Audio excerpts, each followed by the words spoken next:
Imperial Shipyarders. It is Tyler Watson, also known as Bantha Poodoom. Um, this is the first time I'm doing a video. Last time I uploaded my work through pictures, but I thought maybe doing a video, this might be a cool experience and just something different, and maybe, I don't know, this might be something I quite enjoy, which I kind of do. So, I'm going to show you guys 3 of my customs, one of which is not completely finished, but he's almost there. But I want to tell you the reason why I haven't been uploading any work is because I've been so busy with college, and I just graduated high school, and now I'm in college. Been busy doing a lot of that work, and I have a job, so I'm sure some of you may know that feeling. Some of you may have been there, so I'm staying pretty busy. So, okay, let's get started. First custom I'm going to show you is a custom I started a while back, and I kit bashed him, but I actually didn't start painting him until a few months ago, and then finally got him done.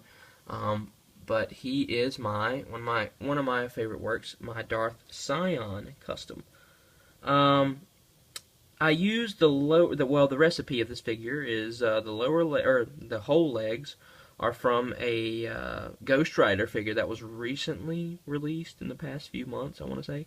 I don't know much about the Marvel figures, but the Ghost Rider legs with an upper body and upper arms from a G.I. Joe figure I can't remember the name of. It was before the Retaliation line, I want to say. He's the bald guy that has the black tattoos around his eyes. Can't remember his name. Some of you may, so you can correct me on that. But that's the recipe of his upper arms and upper torso. And lower arms, I used this from some Anakin figure I had from a battle pack from Attack of the Clones.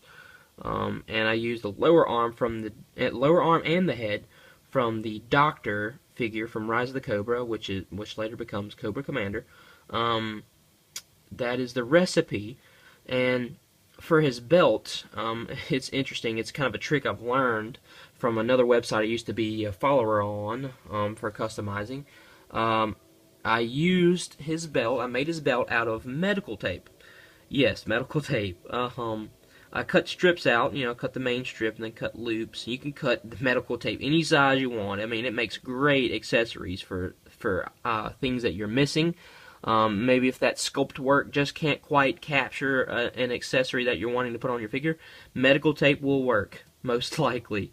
So, yeah, that is my Darth Sion figure. I wish I could have created his cracks better. I mean, I wasn't happy with this figure in that aspect. I wish I could figure out some way to create his cracks. I thought about running a needle through his paint job to make it look like it was cracked up, but I just didn't want to risk it. So I just kind of painted cracks on there with the thinnest brush I had, which still was a little too thick for his crack scars. But yeah, that is my Darth Sion custom. I'm fairly happy with this. So on to my next custom. I made this one recently. Right now I'm calling him the Scout Sniper. I used the recipe for this. The recipe for this figure is upper legs, main torso, and upper arms from a regular clone figure, lower arms and lower legs from a Biker Scout, and the helmet from the Airborne Trooper. And this is not medical tape. I used the material I got from this was from some soldier figure I got from Target. They used to sell these soldier figures. I don't know what happened to them. If some of y'all may know what happened to them, y'all can please leave a comment and tell me what happened to those guys, because I miss them. They were good figures. But it came with these parachutes. No, they weren't sold in Target. I'm sorry, they were sold in Toys R Us. And they came with these parachutes, and I used the material from the parachutes to make his vest / hood. And yeah, you can. I actually sewed that. Yeah, I made that. Sewed all the materials together with brown thread.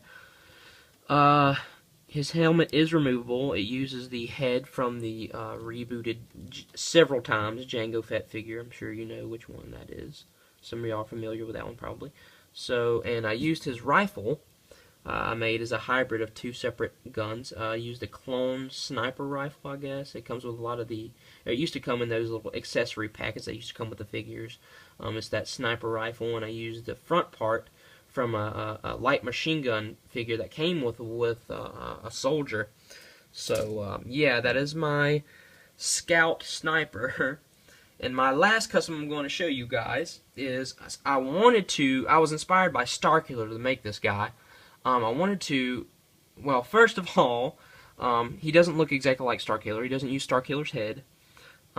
He uses the G.I. Joe Trooper from Retaliation's head. But I wanted to capture an alternate version of Starkiller, maybe, you know, what he would look like, or he was inspired from Starkiller. What if he would have visited Tusken Raider lands, you know? So I came up with this. His body, his torso, and his upper legs are made from a Prince of Persia figure. I can't quite remember the name of that figure. Lower legs are made from Tusken Raider. Feet are from a Jango Fett figure. And let me get his cloak off real quick. Oh, crud. Let me put his cloak down. I used a Tusken Raider mask, obviously, and it is removable, and it has the G.I. Joe Trooper head under there. And this figure isn't complete in this aspect. His head is loose, and I actually have an awesome remedy for loose heads that won't fit on the head posts. I can do a tutorial for you guys on how I do it. And to me, it's a great way to do it. Of course, we all think everything that we do is great, but for real, the way I do this to fix loose heads is an awesome way, and it's an easy way. So if you guys request that, I will do it, a tutorial for it.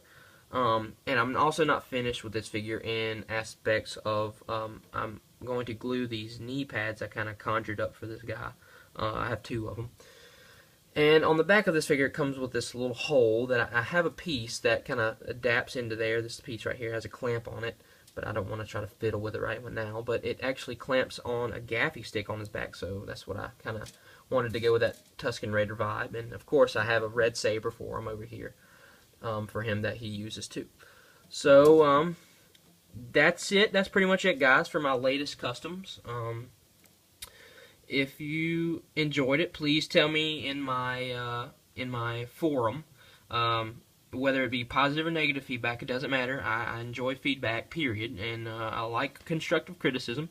So thank you guys for being supportive of my work already, and I hope that you've enjoyed this video, and I hope to post some more videos in the future. Thanks, guys.